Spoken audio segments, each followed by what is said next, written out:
nga wano ekubuuza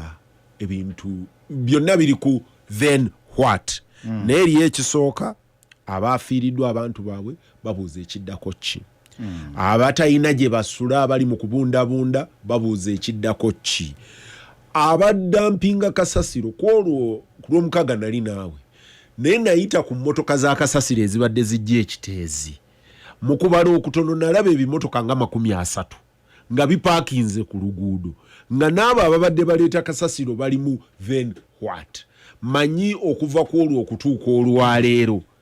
ezitikkiddwa ezitwalibwa zonna ziri ku then what kati ebyo byonna tukutunuulidde kyekiddako akati mu categories zonna neyanziza kansooke mmalirize kiri ekya Ddundu katono nnyo nzije ku ekyo katono nnyo nti twali nga bwe nagambye ebintu byali bibiri okudecommissioninga oba okuggala kiteezi then n'okugula ulandifiiru empya ebya kudecommissioninga kiteezi owulidde we bikomye n'emigozi oba n'ebijiju birimu kakati ekyokudevelopinga Ddundu okuva 2016 sente twazimalayo 2017 zasasulwa mu bitundutundu naye okuva olwo gavumenti nga teteekayo sente za kudevelopinga Ddundu netubabuuza sente meka abakugu baffe ne bakola study ne bagamba gifulanga modern landfill twaga tetuteekawo nga kiteezi tukole modern landfill eriko byonna ebyekola ki ebyetaagisa babala bilioni 19 eyo ye half ya budget ya KCCA wanji bilioni 19 ye half ya budget ya KCCA gyekozesa wonna kati iruzunga tetuzirina nitugamba government kati buno buvunanyizibwa bwayo kati wano mutukwatireko ne government eyo sente teziri one funded priority kati ebimbi ebituluma nti government okutwala solid waste management oba okukola kasasiro ng'ekintu ekitalina makulu kituluma kirindeko ng'osobola okuwa bapineti sente ne bano simanya roko no ba bilioni 3 n'abalala kakati ekyo kituluma kubanga bilioni 19 ku KCCA sente nyingi tetuzisobola ku muntu nga Lukwago sizikwatangako simanyi nti ne mbulamu bwange mukama bwakyansigaza ku nsi nti ndizikwatako bilioni 19 naye ku government si sente nyingi erina obuvunanyizibwa obwo kakati ekyo nga njira nkikomyawo nzira ku kibuuzo kyo what next twagabana emirimu Lilian Ababwe yajja ku Saturday ne tusinkanayo naye wali ku site ne tubagamba bino ebyoku excavating abantu nze sibisobola sina na bukugu ne KCCA teina bimotoka golina amaanyi agasobola okukuba mu government wonna baleete bimotoka biyambe ku bantu we twatulira meeting Petero ku ssaawa nga 9 nga waliyo ebimotoka 4 nga government yakaleeta 3 ng'ekyokuna ekyali kinoonya enju ya mwami Kawuki eyo gye twogeddeko ya Brenda Kawuki yennyini yali yakipangisiza ng'akyereetedde ne tugamba liriya nabo lwaki temuleeta ebimotoka ne bakubira UPDF bakubidde poliisi bakubyewa kati we bwazibidde jjo nga biriwo 6 olwaleero prime minister wajjidde nga biri 7 ne tugamba ebimotoka 7 ebimotoka ebibiri ebyeyongera ku biri 4 byatuuka ssaawa emu ng'emmotoka yange ewerekera ambulance okutwala omulambo gwa Brenda Mulago nga ku ssaawa emu ebimotoka bya gavumenti lwe bigenda ekiteezi biyingira ekiteezi naye nga bibiri bye bigenda okweyongera ku 4 biwera 6 olwaleero kweyongeddeko 207 imagine tugambye prime minister muli kuki ne bagaa kakati katukubire company zino zetuwa contract China State Railway and bino ezikoze abo batuwadde abo tebannatuwa prime minister unalagira mchala Kisaka Idi abo bakubire mangu kati abo ne babakubira simanyi oba bakituwadde batandise kubira zino zi company z'aba China ezikola enguudo titudizeeyo naawe kati muyimirize ebyo kola enguudo ebimotoka bijje kati olaba kulaisisi eri mu ggwanga ekyo kyonna n'okinenyeza Lukwago kakati ekyo excavation si yange ffe tuteekawo lyanyi bakola omulimu gwabwe UPDF yatandikawo a rapid rescue unit. Neweebwa mukwano gwange brigade ya Byekwaso nga yagikulira Brigadier Byekwasa ajja kunzikiriza njogere kubanga ne leero mbadde naye ne ku Lwomukaaga ku Jechiro nali naye ngaga nti naye unit akyagirimu yekka Brigadier Byekwasa ngo mu unit enamba kakati ndi ye yandibadde asookawo kubanga mu mawanga amalala osookawo baamaje exactly n'oyiwawo ab'amagye ne babeerawo ne bakola amagye ababulijjo abakola omulimu ogwo abali trained ababaddeyo babadde baziyiriza kwekalakaasa nga tebali trained ng'olaba biri weetiye tebateekamu na bukugu kubanga mu science bw'olaba nti wano omuntu wali awolajana obeerako ne gundi obukugu ati bw'oteekamu okutaasa bulamu anyway ebyo bye babikolako ekyokubiri kye baatutte ky'ekyokutaasa abantu ekyokuleeta emmere n'okukola emergency response twabaddemu n'aba Red Cross ne baleeta tent ne tuziteeka wali ku church abamu babadde balowooza eri ekiteezi egindi mu kisaawe akiri ng'ogenda Ruzira ng'ogenda Gayaza ng'oyise ekyennangabo ng'oyise Akasangati naye ng'eyiwala ne tugenda wano ku church ekiteezi ku Church of Uganda yes tenti ne ziteekebwamu naye we twabeereddeyo olunaku lwajjo ng'enkuba etonnya mpitirivu ng'amazzi gayitamu nga ne famire ziganye okgendayo kakati we bukeeredde olwaleero ng'atirisi bawandiiseeyo famire 35 ezakkiriza okubeerawo wali 35 nga balina okompilinga lisiti yaabo bonna abantu ababundabunda abatayina we babeera tulabe nti bagenda wali. Red Cross tujebaza yaleese tent Lydia Abel yali asubiza nti bagenda kuleeta emmere naye bwazibira ku Lwomukaaga ng'emmere tennajja feke sisi nga tulina okuteekayo amataala tulina okuteekayo toilet nga tulina okuteekamu wamu n'amazzi ag'okunywa n'agakozesa okunaaba ag'ebimotoka gano then balinga balina okuleeta beddings ebyokwebika nekwebakako n'ebifaananawo naye nga wansi watobye nga tosobola nejjo we twabeereddeyo enkuba yatonnye nga gyendi nga tolina bw'oteekayo kati aba Red Cross we tubadde nabo mu meeting ntugamba mufuneyo elevation waggulu abantu ebibaawo bye basobola okwebakako waggulu ennaku zino abagenda kwanjula bateekawo ebibaawo wansi ne mubanga abali mu mbeera eya woolo nammwe muteekeewo ebityo ne bagamba ekyo bagenda kikolako abo ye family ezibundabunda kati waliwo abali mu risk zones ne tugamba ensozi zikyaliwo enkuba etonnya kati bano tubakoze tutya police ng'ebakuba ebagobayo olede babagayi temusembera wano tebakyalinnya abantu no ku identifying spots emirambo wejinza okuba wejiri kuba be bamanyi obuyumba bwabwe bwabadde babaganya ogendayo okubalaga obuyumba bwe buli naye ne bana abayingira mu mayumba gabwe babaganya ne tubwera yes kale kirungi okutaasa obulamu naye mubagoba bugobi tubateekere relocation plan eriwo era njibuuziza prime minister mu meeting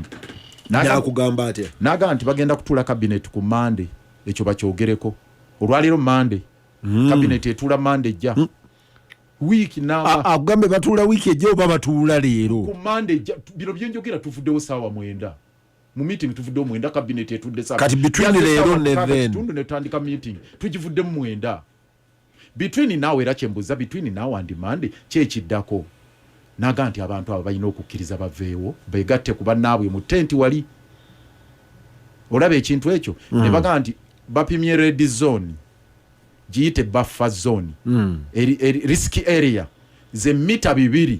okuva ewali kasasiro nga weeyongera mu mayumba g'abantu buli agwa mu area eyo mita 2 vaawo tugamba bavaawo batya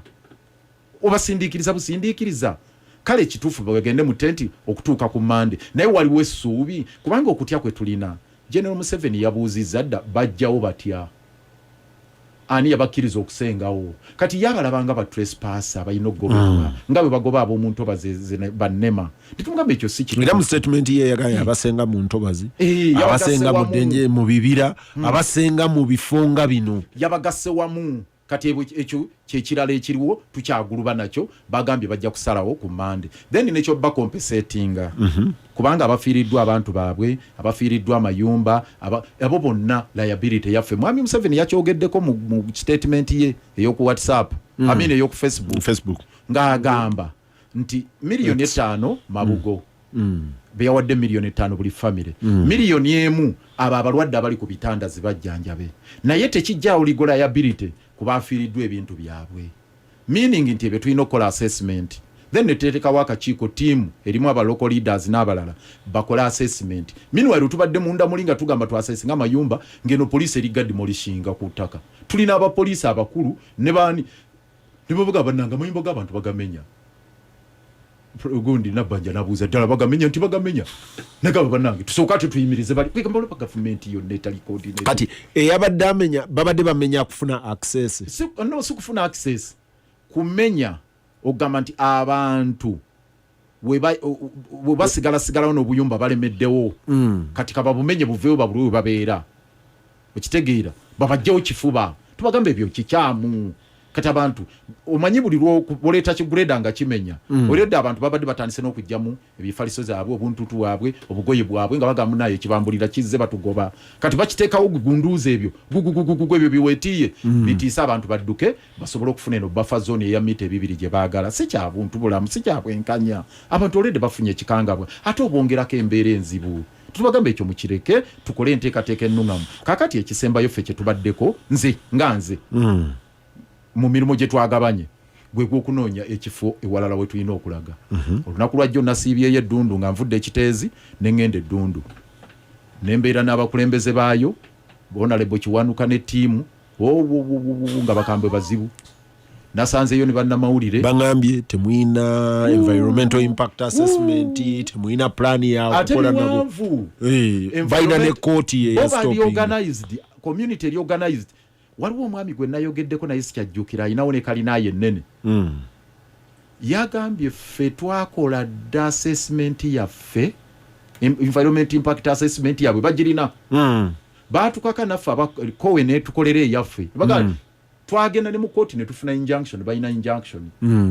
navuddeyo ndi persuaded era bwe tukomye mu meeting ne bagaba bannange nze omu ku babadde bagamba tugende eddundu naye omu nze okubakulembedde abagaba eddundu tetugendayo nabagambye ekiteezi tetuddawo. Mwami Luyimbazi yabadde alemerako ate kati tulaga ne mbagamba awo okufa n'obutanyagwa nja kufaafagana n'omuntu oba mugwa mu bulago mutugumbule bwana akujemera bwana njemera bwana akujemera ogenda takyasobola kunjemera abo ebintu byabalemye edda badde ebbali tubalagire ekyokukola singa balinga batuwuliriza singa ebintu bino tebituuse wano embeera eno etuuse wano butatuwuliriza ndabagambe nja kutugumbula omuntu ekyo nkukakasa kibazo nagambe nja personally bantwala eruzira nga bantu tekulu ekyo toyinza kukola embeera efaanana bwetyo mu mulifiddeko bino ebizibu baagano tuwuliriza bagambye bakyayinawo eka nyawe basobola okutereka ekyo bye babadde bajja obujjamu waliyo yokero oyo gwenkugambye dentist director of public health oyo mawale omusajja oyo ayina amalala namugambye mwenja kubagwa mu bulago era saagala kuwulira muntu yenna addamu kugamba tuteekawo ebintu ebyo nja kufaafagana nabo nange naye neddundu nabawuliriza ne mbaga eddundu tetuddamu kuteekayo ki tetugendayo kale ne tugamba tugende enkumba ne twanalizinga balina eka 14 naye kintu kijjudde olede n'abantu baayo ne baga nti neeri nayo wazibu ne tugamba enkumba nayo waganye ewa walukage kyengera waliwo kali private nako katono nayogeddeko ne walukaganga naye agamba era ngero olaba kitegeerekeka. Kakati waliwo abannabugabo Haji Musa nga tannafa yali aguze ettaka Ettemangalo nga baagala ddikutuwa Ettemangalo tugamba kale katulabe eryo tubadde tetunaligendako mu meeting eno gye tubadde mu ne prime minister ekiteezi ne tulaba abeewakiso ne bagamba naye tuwaliyo kifo wakiso kirala kirungi speaker wa district abaddewo najja asabumitinze bulungi naga bannange abantu ba Nansana municipality baagula ettaka emenvu wane mugundi mu Busukuma mugombola ebusukuma eri Nansana municipality boyitira egayaza n'ogenda mundawo Busukuma kumpi tugamba kale eka 10 20 ano 2 ze baagula ezaabwe then n'abekira meya Mutebi Julius nabo baagulayo eka 12 ziriranye ziri mu enclosure yemu so nga waliwo eka 3 mu 2 nga ate nabo ekyali kizibaguza nga nabo bali mu nteekateeka za kuteekawo ki kasasiro ne tugamba katugende ku eyo ne tuyungula tiimu eriko ba engineer baffe n'abalala nengamba mukyala Nabbanja naye nayo tetumala gagenda kubanga dump site ne bwe bara dump site ya kibuga tebeera nti osanga kifo kyere n'osuulawo tubadde ne ba engineer bafa akankwasa n'abalala babadde tubaga akatukoze tutya ne baga tusobola okuteekawo enteekateeka esookerwako eri entono nga tukozesa kubibu excavator bino tuteekewo engeri ya demutayina ebyo tutalina kakati naye tuyinza okwewola ku bino ebigira Nabbanja agambye twewole ku bino tukozesa omukisa guno nga bikyaliwo ebiri ku excavation nabyo bigendeko eri bisime tuteekewo nga bino binnya bye bateeka mu compost gundi treatment plant tutandikire okwo n'ebirala basic minimum eziriwo ezeetaagisa okulaba licheti amanaging bwatya mu mbeera ennyangu yangu then tutandika okuyiwaawo. Meanwhile tuli mu lunaku lwa kusatu buli lunaku tugeneratinga ttaani 25,000 kati ttaani 75 ziri mu Kampala wano tezinnaba kufuluma. Eyo nayo crisis eri tugenda kufuna kolera. Kati ekifo ekyo ekirungi wano mu Kampala tukyayinza okufuna kolera kiri ekirungi nti community yaawo report gye batuwadde Najja ne tiimu yaabwe nti community yo yakkiriza dda terina tabu ne tugamba naye tetugendera kuki ku ngambo abindi ku report zino si ngambo sore Najja speaker nkusamu ekitiibwa baga kali tugende tiimu bagenda kutuddiza a reporter eyo tiimu neegenda ku ground ekole ekyo. Meanwhile ne tugamba kati bino catastrophe erinda zino enkuba ekyatonya zino ensozi zikyayinza okubumbulukuka ne bwogamba nti abantu bave zijja zikuba amayumba kuba tustopinze bana abamajja abadde bagamenya ne tugamba nti nedda mu engineer akankwasa ntugamba tubikola tutya director of physical planning abadde ona abalala kwefudde tugamba nti naye muche mumanyi nti mutubulire ne baga akatugenda kugenda tu level tukendeeze ku nsozi zino tufune bino bi grader bi excavator tulabe tusaasanya kasasiro tu leveling tukendeze oli ali ekiteezi wekiteezi kubanga alimu cracks already zize nga nene kati ne bagamba tujje tukole ne terracing ngaze bateeka ku nsozi nazo tumuteekeko olusozi kati ngesozi zekabali obuki manyi zibateeka terracing ku nsozi bateekawo terracing ziremo okubumbuluka then batukole ne pinning okuyingizaamu emitayimbo abakisibire wamu biremo okubumbuluka tugambe ebyo mbikole mu bwangu kuba enkuba yo tetulinda ne disaster kati ekyo ne bakikola omwala waliwo omwala munene okutambuza amazzi ne kazambi na amino kazambi ndoza gwazibiddwa ne kasasiro yaguzibye kati tubagamba obutasuka lunaku lwancha kubanga enkuba oluze mukoka yonna nakunganiraawo ate olwo bulabe floods zigenda kuddayo eri mu bantu tugamba ogwo omwala nagwo tuguzibukule olwaleero balina capacity eyo bagambe nti bagenda kukikola bagenda kujjayo ebimotoka ebibadde ebimu bye bagenda okwewola Wankoko bino ebya cesspool ya n'ebirala tulabe we bagenda okukikola nebo batwaswalinze nti ekyawo bunazibira nga kuzibukuddwa katusabe enkuba ereme kuyongera kutonya nnyingi ng'efudde mbi olwaleero so ebyo ebimu byosinza bimalayo bingi nnyo. Ampuliriza oli ku lutindo Radio Simba Peter Kibazo mu studio zo gikwanjulira